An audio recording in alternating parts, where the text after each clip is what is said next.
جازانديبي من مطبخي، مطبخ مارسيليا.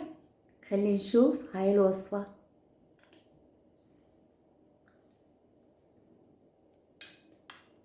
سهلة وسريعة وتخبل.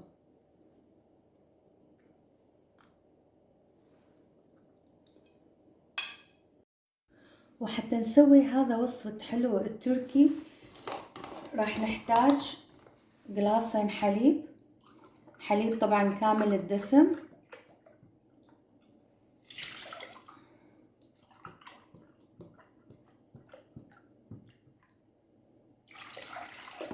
معلقتين أكل كبار شكر،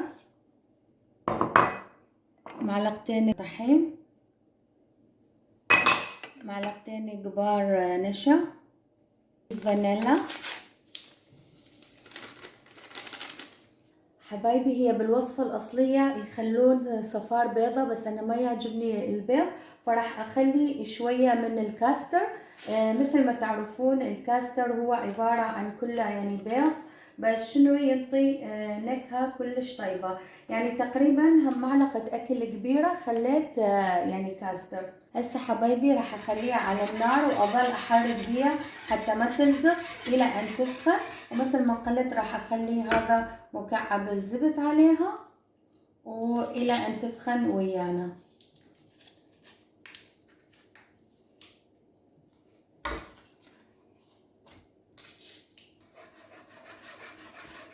طيب هسه بدت شوية يعني تغلي شوية. مثل ما قلت لازم تظلون تحركون بيها حتى ما يتكتل وياكم وما يلصق. ويانا بدت تسخن او المحلب على نار متوسطة. شوفوا شلون صارت، فبس اريده شوية افخن فاظل احرك بيها. شوفوا الى ان هاكذ قوامه يعني تحفة. هسه خلصنا من يعني المحلبي او الكريمة اللي هي اساس الوصفة. هسه حبايبي وصلنا مرحلة نسوي طبقة الكراميل اللي هي عبارة عن سكر بودرة. راح اخلي ملعقتين اكل كبار لو 3 حسب الكراميل اللي تحبوه، ونخليه على نار تكون يعني وسط حتى يذوب ويتكرمل ويانا. بدا شوية يذوب. شوفوا حبايبي بدا يكرمل، بس خلينا نتأكد بأنه ذاب كل شيء.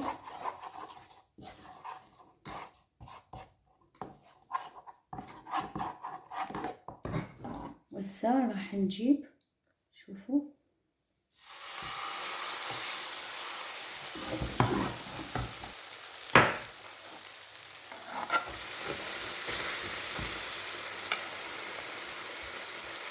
شوية يعني نخليها نار هادئة حتى تصير ويانا.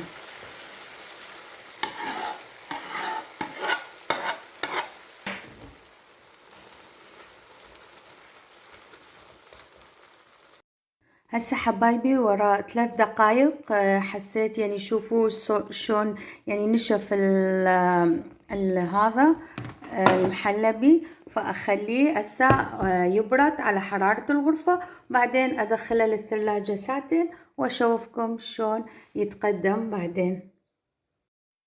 وهسه حبايبي ورا ما صارت 2 ساعات بالثلاجة يعني راح نبدي اللحظة المنتظرة. راح اقطعها 3 أجزاء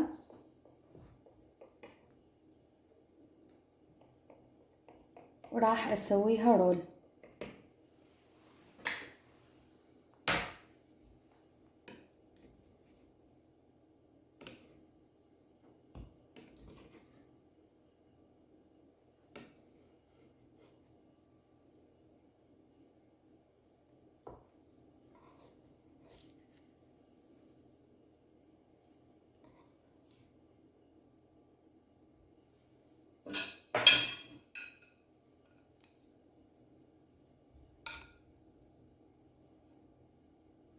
خلينا نشوف القطعة اللخ.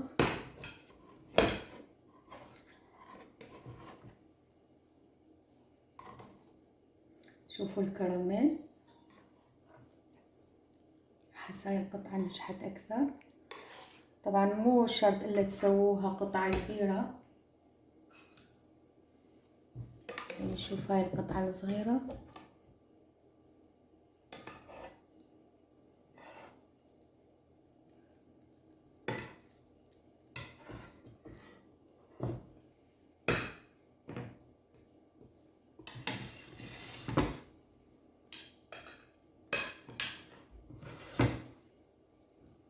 شوفوا حبايبي، وأنا هسه راح أزينهم. طبعا هاي خطوة اختيارية، راح أخلي أني شيرة كنت سويت أو قطر فوقاتها شوية.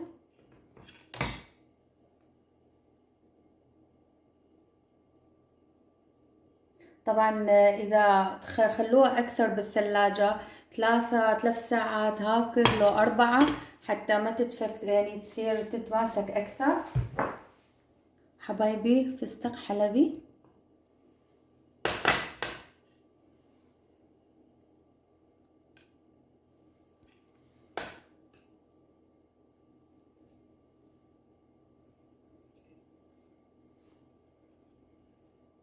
وهذا الشكل النهائي، وهذا الشكل النهائي.